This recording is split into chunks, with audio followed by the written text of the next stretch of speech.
అంటే నువ్వు ఆస్ట్రాలజీ నమ్ముతావు దిలీప్? హ్మ్. నమ్ముతావా? అంటే ఇలాంటి ఈ వేణుస్వామి ఇలాంటి వాళ్ళు కాకుండా కొంతమంది ప్రాపర్గా అంటే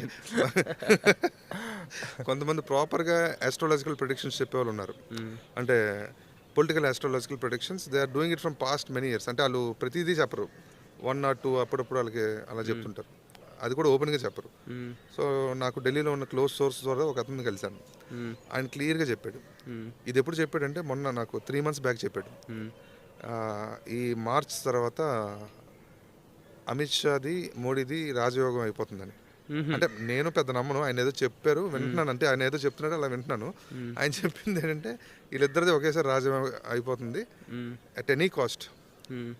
అట్ ఎనీ కాస్ట్ సెప్టెంబర్లో గవర్నమెంట్ మారిపోద్ది అంటున్నాడు. హుహు. నేను అడిగాను, స్పెసిఫిక్గా అడిగాను, గవర్నమెంట్ మారుద్దా ప్రైమ్ మినిస్టర్ మారుతారని అడిగాను. హ్మ్. అంటే లేదు, గవర్నమెంట్ మారడానికి ఎక్కువ ఛాన్స్ ఉంది, హ్మ్. అట్ లాస్ట్ మేబీ అంటే గవర్నమెంట్ మారడానికి ఎక్కువ ఛాన్స్ ఉందని చెప్పాడు యాక్చువల్లీ. హ్మ్. నేను మామూలుగా ఒకవేళ ప్రైమ్ మినిస్టర్ మారే ఛాన్స్ ఉంటే ఎవరు వస్తారని అడిగాను. హ్మ్. అంటే యోగి జాతకం చాలా బాగుంది అని. ఓకే. ఆ, యూపీ. యూపీ యోగి ఆదిత్యనాథ్ జాతకం ఆయనది రైజింగ్లో ఉంది. ఆయన బట్ ఇక్కడ కాన్ఫ్లిక్ట్ ఏంటంటే అమిత్ షాకి యోగికి పడదు, లిటరలీ పడదు. ఆహా! లిటరలీ కోల్డ్ వాళ్ళిద్దరికి, ఓకే. అమిత్ షాకిను యోగికి.